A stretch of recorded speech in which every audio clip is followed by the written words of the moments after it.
Good morning, my brothers and sisters. Once again, we welcome you to the Voice of Hope from the First Baptist Church, Maryfield, and we are so delighted that you have joined us today.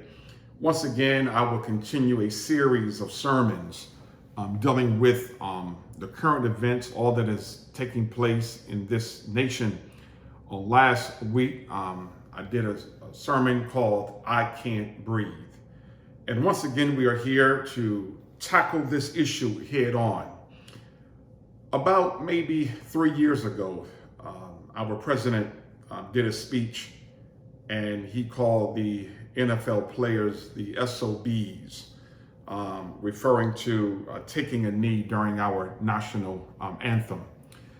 But I want to take you to a word as we tackle this flag issue, taking a knee.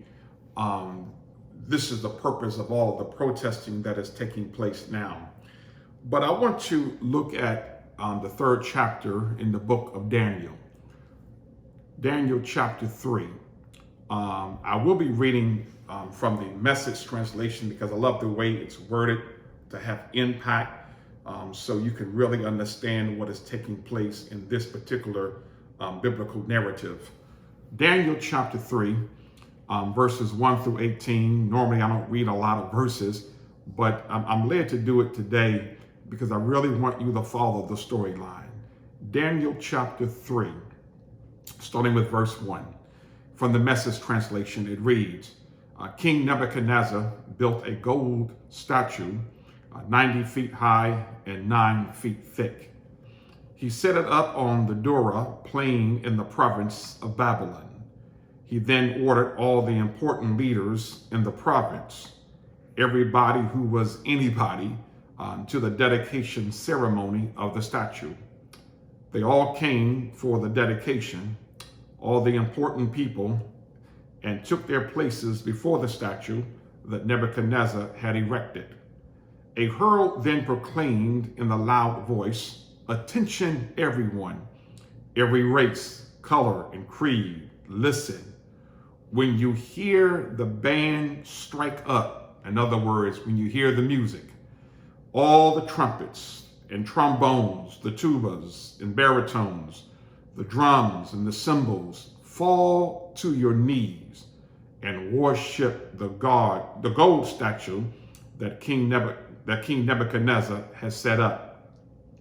Anyone who does not kneel and worship shall be thrown immediately into a roaring furnace." Verse 7. The band started to play. A huge band equipped with all the musical instruments of Babylon, and everyone, every race, color, and creed fell to their knees and worshiped the gold statue that King Nebuchadnezzar has set up. Just then, some Babylonian fortune tellers stepped up and accused the Jews. They said to King Nebuchadnezzar, "Long live the king.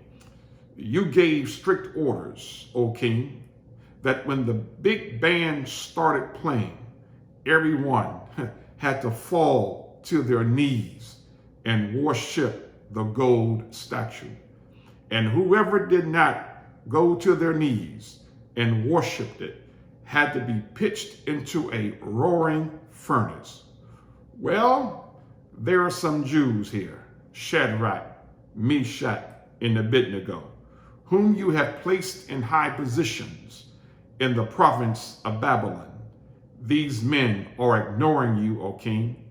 They don't respect your gods, and they don't worship the gold statue you set up. Furious, King Nebuchadnezzar ordered Shadrach, Meshach, and Abednego to be brought in. When the men were brought in, Nebuchadnezzar asked them, "Is it true, Shadrach, Meshach, and Abednego, that you don't respect my gods and refuse to worship the gold statue that I have set up?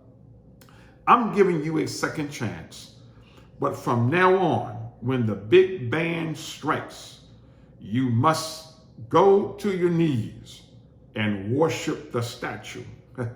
Worship the statue I have made. If you don't worship it, you would be pitched, thrown into a roaring furnace. No questions asked. Who is the God who can rescue you from my power? In verses 16 through 18, Shadrach, Meshach, and Abednego answered King Nebuchadnezzar. They said, your threat means nothing to us. If you throw us in the fire, the God we serve can rescue us from your roaring furnace and anything else you might cook up, O king. But even if he doesn't, it wouldn't make a bit of difference, O king. We still wouldn't serve your gods or worship the gold statue you set up. Amen. I want to, just third chapter of Daniel, I want to tag this text, 3 SOGs, 3 boys who took a knee for God. 3 SOGs, or 3 boys who took a knee for God. Now the SOG is referring to the sons of God, the sons of God. My brothers and sisters, as we observe the moral, ethical, social, racial, political, and spiritual deteriorating conditions in our communities, neighborhoods, society, and country, we might conclude that we are living in a burning furnace of racial tension. From coast to coast, we sense the heat of the furnace: moral decay, injustice, systemic racism, discrimination, police brutality, drug and alcohol addiction, gang violence, and other vices that are strangling us to death. But amid these corruptions and social ills, we can't give up or give in now. Like the 3 Hebrew boys, we must say with a sense of affirmation, the God we serve is able to save us. So why preach this sermon? Well, to make you aware of the hideous sight of racism, and watch this, and the real reason for taking a knee during the national anthem. Don't be misled by political pundits, a lying and divisive president, and other false narratives filled with vicious lies and innuendos.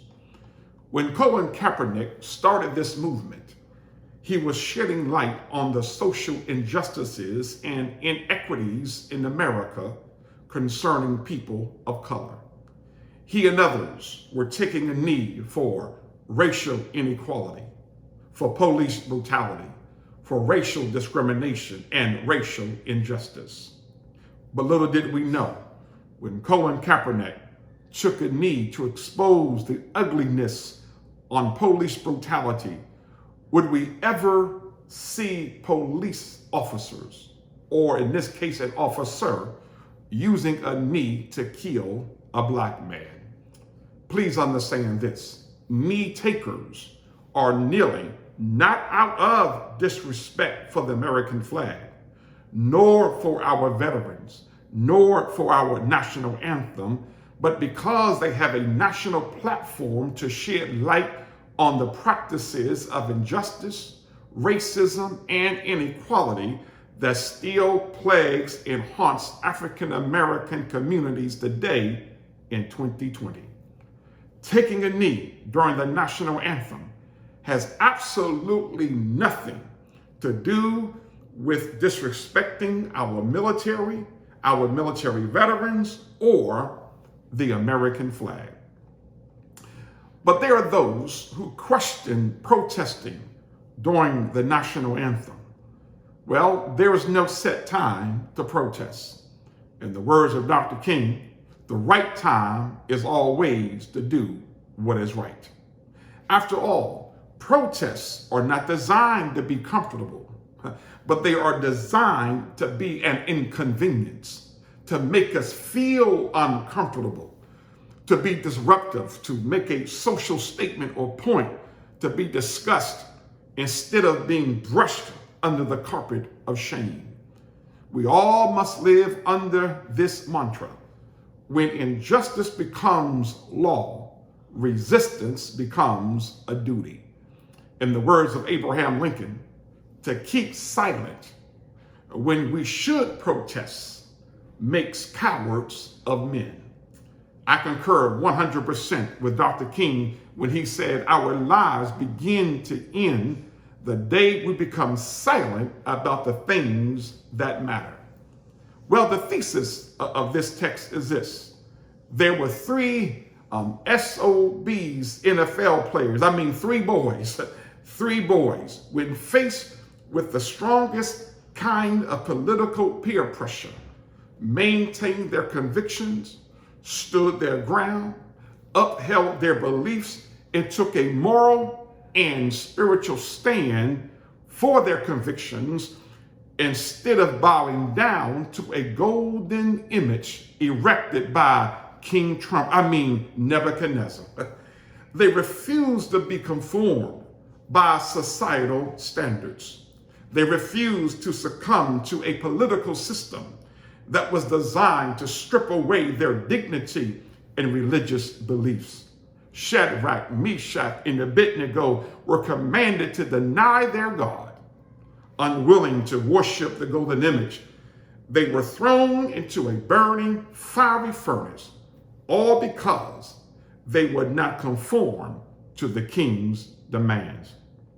Well, Shadrach, Meshach, and Abednego, they did four things that made me proud. Watch this. They didn't break, they didn't bend, they didn't bow, and they didn't burn. Hallelujah.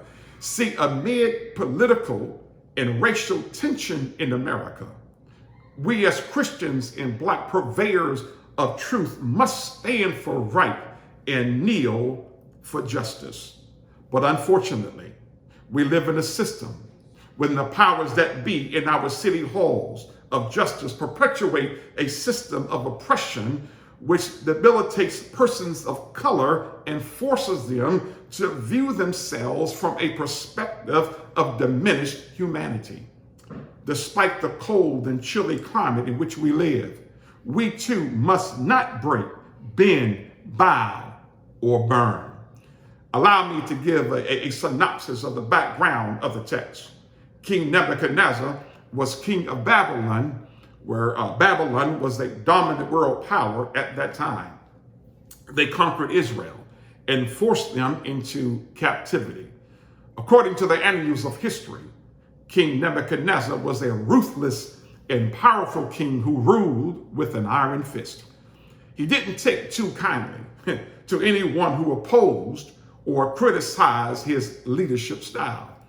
He had a way of shutting down the media, disrespecting other leaders in the press via the Babylonian Twitter feed, tweeting out insults, refusing to reveal his income taxes, playing golf every weekend on the Babylonian golf courses. He wears a red turban that said, "Make Babylonian great again," and too much of a coward to address injustices in the land. But moreover, King Nebuchadnezzar was a known idol worshiper. He worshiped, watch this, he worshiped his money, his wealth, finances, and even himself in anything pertaining to gold. He even had the audacity to build Trump Tower. A golden image that stood 90 feet high and 9 feet wide. Whenever the people heard the national anthem, when they heard the sound of the music, they were to bow down and worship the golden statue. However, there were three boys who refused to take a knee to the statue, but they took a knee for God. Listen to what they are protesting. It's a reason. They are ultimately saying, but why should I bow when my people have been stripped of their heritage? Why should I bow when my heritage has been raped by the pernicious acts of injustice? Why should I bow when my race has been denied of their human dignity? Why should I bow to a false idol God when we serve the true and living God? But my brothers and sisters, here we are in 2020, where the modern day protesters of all races and colors have a parallel message. Why should I stand when racial injustice is still prevalent? Why should I stand when the scales of justice have been tilted? Why should I stand when blacks are being denied of their God-given rights? Why should I stand when minorities are the last to be hired and the first to be fired? Why should I stand when voter suppression is still active and breathing? Why should I stand when police brutality is becoming the norm for blacks and no one seems to care? Why should I stand when the system keeps putting a knee to my neck to kill my potential and to suffocate my dreams? But please note the following.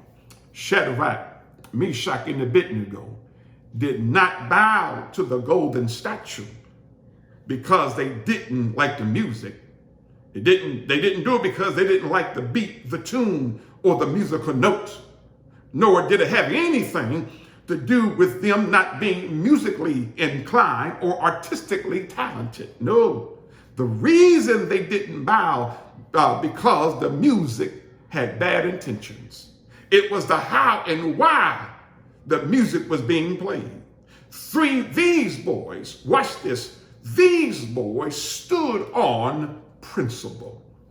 When Colin Kaepernick, the NFL players and others take a knee during the national anthem, it has nothing to do with the music. I know it has nothing to do with the notes, the tune, nor the beat. For we honor the flag. Yeah, we honor the flag. We honor the military and we honor our veterans, but they are taking a knee for social injustice principle. Now, my radical side would argue a different point. Okay, pull up a chair and let me elucidate, let me explain. Many times we recite the Pledge of Allegiance. You know, the flag is before us, we look at the flag and we say, I pledge. And we say, I pledge allegiance to the flag of the United States of America and to the republic for which it stands, one nation under God, indivisible, with liberty and justice for all. First of all, my radical side. First of all, my allegiance is to God and not a flag. That's my radical side. Secondly, if it's one nation under God, then why is God being left out in her affairs? Thirdly, we say with liberty and justice for all. Now, I would argue, justice for who? Dr. King once said with the voice of reasoning, it's not possible to be in favor of justice for some people and not be in favor of justice for all people. And lastly, the word indivisible means unable to be divided or separated. Well, when I look around, all I see in this nation is division and separatedness. I now digress. Now watch this. When you take a knee, when you take a stand for God, or take a knee for social injustice, there will be many people who will not understand what you are doing and why you are doing it. They will accuse you of being disrespectful, self-righteous, rude, out of touch, or non-patriotic. What matters most is your faithfulness to God. Don't allow fear from others using bully tactics to stop you from kneeling or standing for right. Listen, 57 years ago, the Reverend Dr. Martin Luther King Jr. took a knee and penned a letter affectionately known as the letter from a Birmingham jail. But in that letter, he famously quoted, says, quote, "Injustice anywhere is a threat to justice everywhere," unquote. Here we are in 2020, 57 years later, under the weak and ineffective leadership of a narcissistic president who is on a rapid course to preserve white culture under the disguise of the alt-right movement and nationalism, where there are fine people on both sides. For many years, America has been sleeping under the wheel of racism. We have refused to confront its ugly stain, and some are even in denial of its cracked mirror. Make no mistake about it, we reside in the country filled with hatred, evil, mass discrimination, and the hideous sight of bigotry. We are a country that have been built on black free labor for over 200 years without a single gratuitous statement of thank you or any type of restitution. From slavery to sharecropping, blacks sweated, bled, and sacrificed their lives to make America great. Donald Trump, I have news for you. America was already great. You just made it worse. In fact, we are a laughingstock and a national disgrace when our credibility has spiraled. But contrary to widespread belief, racism has not died. Overt racism is alive and well. She had just been unleashed and given permission to roam free by the escalation of white supremacy. Be it known, white supremacists are employed in our city halls. They sit on judicial benches. They hold positions on local banks. They drive public police cars. They are CEOs. They sit on Wall Street. They teach our children in our local schools. Some pass legislation, and some even have the audacity to preach in sacred evangelical pulpits. It is no wonder that the intricacies of systemic racism and unconscious biases that infect and affect our institutions, and these vices go unchecked, unnoticed, and unacknowledged, all because someone was sold to the highest bidder. Overt racism, anti-Semitism, misogyny, Islamophobia, ethnic and religious hatred is hiding out in political philosophy, where we have ignored its massive detrimental effects on the minority, the subjugated, the oppressed, and the marginalized. Such distorted and perverted ideologies kill the vision of a nation. When these false narratives go unchecked, they tend to control the conversation of the day, and they make the oppressed feel at fault when in case the perpetrators are at fault. Case in point, the mainstream thought would have one to believe that the Black Lives Matter movement is a group of disruptive, young black renegades or urban thugs whose main intent is to cause riots, havoc, and mayhem. But in fact, this movement was formed and created to address illegal police brutality with a peaceful agenda that white America is too ashamed and too embarrassed to address. But there is another movement that must be addressed. It's called the gospel movement, where Jesus Christ is proclaimed. As much as we try, we cannot change the heart of a racist system or racists themselves. Only Jesus can do that. What Satan has distorted, only God can straighten out. The church must stand for justice and take a knee for what's right and true. We can no longer ill afford to teach watered down Sunday school lessons and preach half-baked sermons on Sunday mornings. We must man up and flex our spiritual muscles on the teachings of Jesus Christ, who alone is able to bring about a political, social, and economic revolution. The gospel of Jesus Christ requires us to be courageous leaders in the face of opposition. Standing for God is not for the faint of heart. It requires his presence and it requires his power.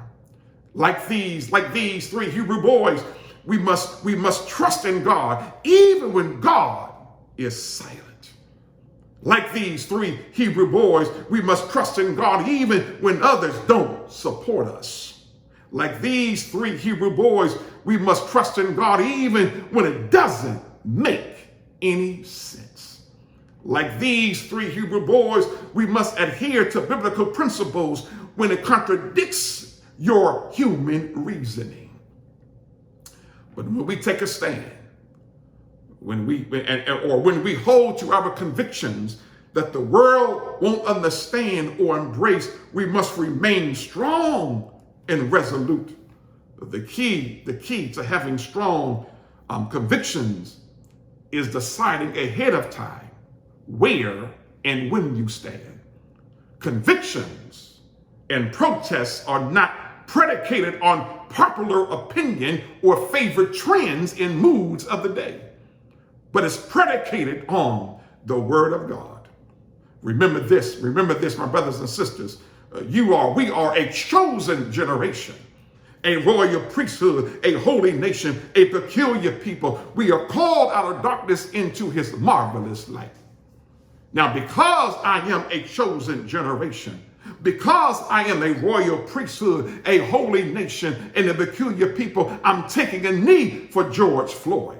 I'm taking a knee for Keith Lamont Scott. I'm taking a knee for Freddie Gray, Terrence Crutcher, Philando Castile, Alton Sterling, Michael Brown, Trayvon Martin, Ramon Brisbane, Tamir Rice, Dante Parker, John Crawford, Eric Garner, Walter Scott. I'm taking a knee for Breonna Taylor, Tyree Whitson, Yvette Smith, Andy Lopez, Chantel Davis, Sean Bell, Amadou Diallo, Tarika Wilson. I'm taking a knee for Jordan Davis, Dontre Hamilton, Israel Floyd, Tanisha Anderson, Tony Robinson, and Eric Harris. I'm taking a knee. But let me give you the good news of the story. Shadrach, Meshach, and Abednego were thrown into a burning fiery furnace, all because they refused to bow. But God, we can shout and celebrate this morning because we have, number one, we have the presence of God. He will never leave us, nor will he ever forsake us. Not only do we have the presence of God, but we have the preservation of God. God didn't save you to lose you. No, he saved us to keep us. He saved us. He saved you for a reason. Not only do we have the presence of God, the preservation of God, then thirdly and finally, we have the power of God. There is no problem, no situation, no issue, no circumstance. There's nothing too big for my God. And may I add this in here? There is no virus that is too big for my God. The virus of the coronavirus and the virus called racism, nothing is too hard for God. So the good news I have this morning is this: we have the presence of God, we have the preservation of God, and the power of God. But there is another anthem that I want to emphasize this morning. Here it is, and I'm done. Lift every voice and sing till earth and heaven ring with the harmonies of liberty. Let our rejoicing rise high as the listening skies. Let it resound loud as the rolling sea. Sing a song full of the faith that the dark past has taught us. Sing a song full of the hope that the present has brought us. Facing the rising sun of a new day begun. Let us march on till victory is won. So I come to tell you right now, we need to march on until victory is won. This is where we are. But I don't know about you, but I'm taking a knee for justice, taking a knee for all that is taking place. And don't let anyone deter you from standing up for what is right. My brothers and sisters, but on that day, Jesus took a knee. He took a knee in the Garden of Gethsemane, knowing that he would face his final hours on earth. He knew he had to go through something. We got to go through something. But the story doesn't end there. the story does not end on Golgotha. The story does not end on Calvary, but the story continued on that resurrection Sunday. And our story will continue on because we will be resurrected. A change will take place. My brothers and sisters, once again, we thank you for tuning in. And if this sermon has been, has any type of meaning in your life, we would love to hear from you. But more importantly, we want you to be saved. We want you to have a relationship, this connection with Jesus Christ. We want you to write us. You can write us, First Baptist Church, 8122 Ransel Road, Falls Church, Virginia, zip code 22042. Once again, First Baptist Church of Maryfield, 8122 Ransel Road, Ransell Road. The zip code is 22042. Or you can call us. I would love to hear from you. I'm available 24/7. Our phone number is 703-560-3247. So once again, we thank you for tuning in. May God bless you. Please write us, please call us, because we want you to make a difference. Because guess what? I will take a knee. God bless you.